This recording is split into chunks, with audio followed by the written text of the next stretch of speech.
Já tě zdravím, Milan. Prosím tě, chystáte nějakou akci teďkom na Slovensku za občanský tribunál? No, samozrejme, chystáme akcie. Teraz sme boli trošku, som to spomínal minule, prizaspatí ohľadne akcií s pani Mezenskou kandidatúrou. Začali sme prednedávnom, sme chystali takú menšiu akciu, no a ľudia sa začínajú znovu prikláňať k nám. Bolo to minulý rok, nás bolo niekoľko stoviek v uliciach, teraz zatiaľ bolo to pár desiatok, ale ja verím, že sa pomaličky rozrastieme znovu naspäť a znovu začneme liesť na nervy politikom. To jste trošku šikovnější než u nás v Čechách a na Moravě. Tam se toho moc neděje. Naposledy se vlastně protestovalo proti exekutorům. V některých městech se diskutovalo, ale někde to bylo velmi špatné. Takže jak vidíš ty protesty do budoucna? Má to vůbec význam? V ulicích teda, myslím. Dobre, keď sa spojíme, môžete si nás najať a my budeme robiť šarapatu aj u vás.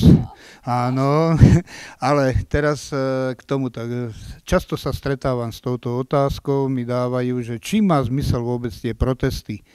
Odpoveď je veľmi jednoduchá, taká, dá sa povedať, nemusím ísť ani do psychológie, ani do tých vecí. Všimnite si, matka a dieťa. Keď dieťa je ticho, tak matka má aký dojem? Má dojem, že je všetko v poriadku.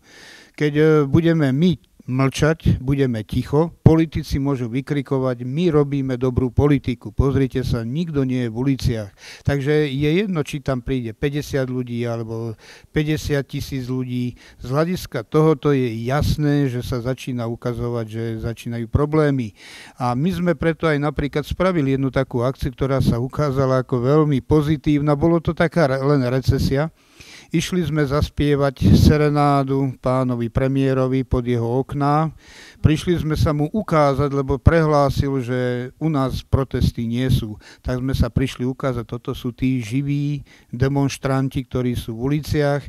Takže sme sa potom dozvedeli, a odporúčam to aj u vás v Čechách spravte, sme sa dozvedeli, že to pána Fica tak naštvalo, že keď sme boli len na námestí, a nás tam bolo treba aj 1000, tomu nevadilo, ale pod oknami jeho, aby tam stálo 50 alebo 100 ľudí, recitovali sme morho, kričali, že sme hladní, že sa nevie o nič postarať a tak. Takže má to zmysel, lebo aj ľudia z okolo si začnú všímať, že čo si sa deje.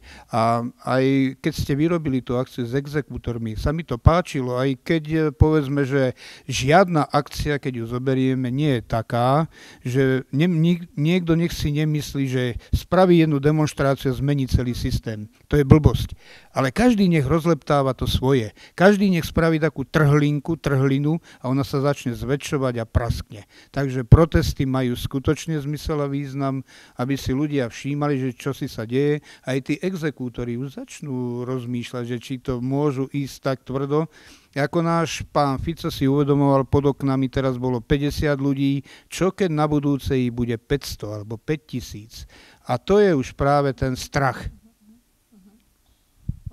Takže protesty jsou podle tebe k nabuzení strachu a samozřejmě, co se týká v tom odporu proti těm, co páchají údajný to zlo, a taky dát najevo tu bolest, vlastně to utrpení, když můžeme tak naplno říct. A co se týká vůbec těch demonstrací, takže myslíš si, že cestou je spíše diskuze? No ja hovorím, my musíme, to je už moje dávno heslo, neísť len jedným smerom. My musíme vytvoriť množstvo frontov otvoriť, lebo keď pôjdeme len jedným ťahom, tak keď nám to zastavia, skončili sme.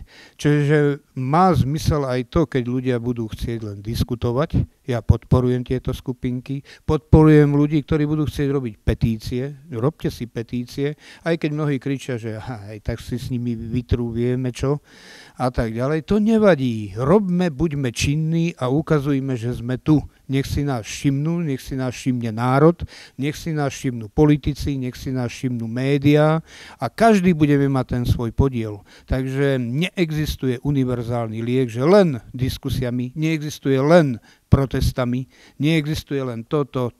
Vždy musíme sa sústrediť na to a byť taký jednotný v tomto, že pôjdeme spolu proti vláde, ale každý po svojom.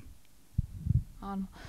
Dobře, no hlavní je mít ten cíl a co potom udělat, když se podaří ten odpor, třeba dokonce i fyzický v těch ulicích.